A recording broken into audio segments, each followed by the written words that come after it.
Dear students,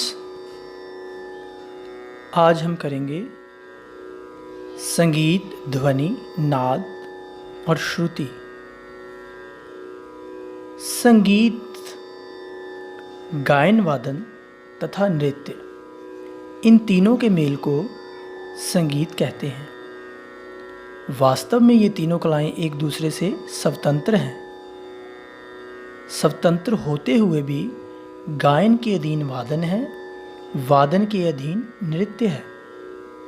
प्राचीन काल में इन तीनों कलाओं का प्रयोग एक साथ हुआ करता था। ये तीनों कलाएं, गायन, वादन तथा नृत्य, अपना स्थान अलग अलग रखती हैं, लेकिन कुछ दूसरे देशों में इन्हें एक दूसरे से स्वतंत्र माना जाता है। लेकिन भारतीय संगीत में इन तीनों का प्रयोग एक साथ होता है, इसीलिए इनको एक दूसरे से अलग नहीं किया जा सकता। आपस में घनिष्ठ संबंध होने से एक के बिना दूसरी कला का प्रभाव नष्ट हो जाता है। उदाहरण के लिए, यदि केवल नृत्य हो रहा हो और उसके साथ साज ना बज रहा हो, तो नृत्य में आनंद नहीं उत्पन्न हो सकता। इससे स्पष्ट है कि ये एक दूसरे के अधीन है। गायन तीनों कलाओं से सर्वश्रेष्ठ है, क्योंकि गायन के अधीन ही वादन है और वादन के अधीन नृत्य है। संगीत शब्द की व्याख्या करने से संग का अर्थ हुआ उत्तम तथा गीत का अर्थ हुआ गायन, अर्थात उत्तम गायन को संगीत कहते हैं। ध्वनि, जो कुछ कानों द्वारा ग्रहण किया जाए उसे ध्वनि कहते हैं, यानी कि जो कुछ भी कानों द्वारा सुना जाता है, जो हम कानों द्वारा सुनते हैं, उसे ध्वनि कहते हैं। ध्वनि चाहे मधुर हो या अमधुर हो। अमधुर मीन मशीनों की गड़गड़ाहट हो या कोयल की आवाज हो, सभी ध्वनि कहलाती हैं। अंतर ये है कि मधुर ध्वनि कानों को अच्छी लगती है और अमधुर ध्वनि कानों को खराब लगती है। मधुर ध्वनि से मस्तिष्क को शांति मिलती है, यानी कि दिमाग को शांति मिलती है, और अमधुर ध्वनि से मस्तिष्क को अशांति मिलती है।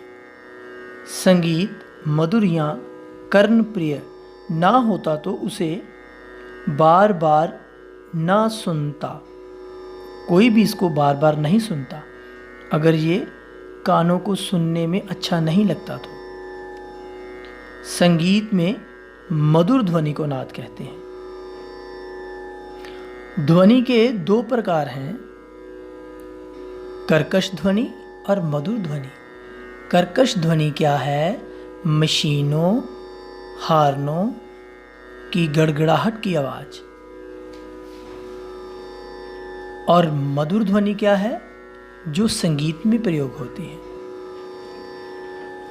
तो जो मधुर ध्वनि संगीत में प्रयोग होती है उसको नाद कहते हैं।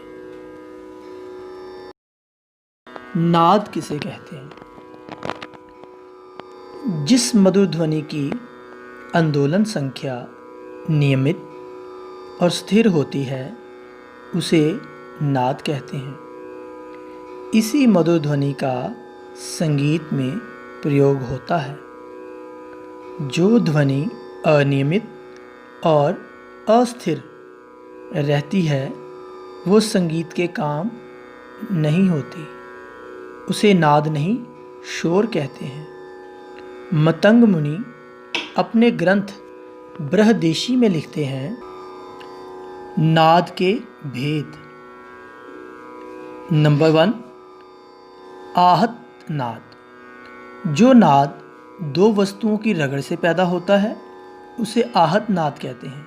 जैसे सितार, गिटार की तारें छेड़ने पर उत्पन्न आवाज़ या बांसुरी में हवा भरने से उत्पन्न आवाज़।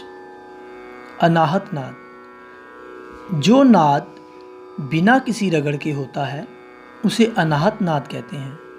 ऐसा नाद केवल ज्ञान से माना जाता है। दोनों कान जोर से बंद करने पर जो साएं साएं की आवाज़ सुनाई देती है, इसी को नाद की उपासना हमारे ऋषि मुनि किया करते थे। अनाहत नाद ऋषि मुनियों द्वारा तपस्या करने पर जो अपने अंतर मन में सुना जाता है उसे अनाहत नाद कहते हैं। नाद के 3 लक्षण। नाद का छोटा या बड़ा होना। धीरे से उत्पन्न की गई आवाज को छोटा नाद और जोर से उत्पन्न की गई आवाज को बड़ा नाद कहते हैं। जैसे कोई ड्रम या कोई तबला बजता है, अगर उस पर प्रहार धीरे से किया जाता है तो उसकी आवाज़ कम दूरी तक सुनाई देगी, तो वो छोटा नाद होगा।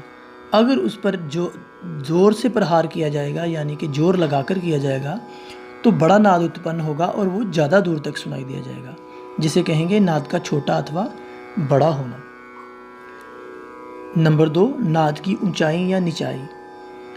जब एक नाद दूसरे नाद से ऊंचा होता है तो उसे नाद का ऊंचापन कहते हैं। जैसे सारे गामा पादा नीसा, तो ये है नाद का ऊंचा होना। और जब नाद दूसरे से नीचा होता है तो उसे नाद का नीचापन कहते हैं। जैसे सानी धापा मागा रेसा। तो ये थे नाद की ऊंचाई और निचाई। नाद की जाति या गुण।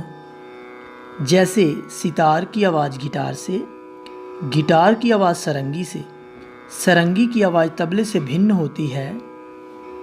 इसी आवाज़ की भिन्नता को नाद की जाति या गुण कहते हैं, क्योंकि तबले की आवाज़ हारमोनियम से नहीं मिल सकती, भाई की आवाज़ बहन से नहीं मिल सकती, गिटार की आवाज़ सरंगी से नहीं मिल सकती। तो इसे कहेंगे नाद की जाति या गुण। श्रुति, वह आवाज़ जो संगीत उपयोगी हो, कानों को साफ सुनाई देने वाली हो और एक दूसरे से अलग अलग पहचानी जाने वाली हो, उसे श्रुति कहते हैं। इसलिए श्रूयते अति श्रुति, अर्थात जो आवाज़ सुनाई दे वो श्रुति है। ये परिभाषा सही नहीं लगती, क्योंकि और भी बहुत सारी आवाज़ें हैं पर वो श्रुति नहीं है।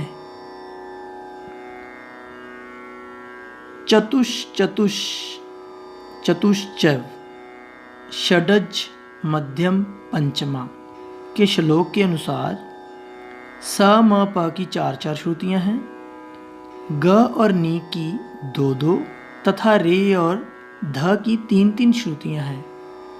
प्राचीन श्रुति विभाजन अनुसार शुद्ध स्वरों को अंतिम श्रुति पर रखा जाता था और आधुनिक श्रुति विभाजन अनुसार शुद्ध स्वरों को पहली श्रुति पर रखा जाता है। ग्रंथकारों ने एक सप्तक में 22 श्रुतियां मानी हैं। सभी श्रुतियां नाद हैं, परंतु सभी नाद श्रुतियां नहीं हैं।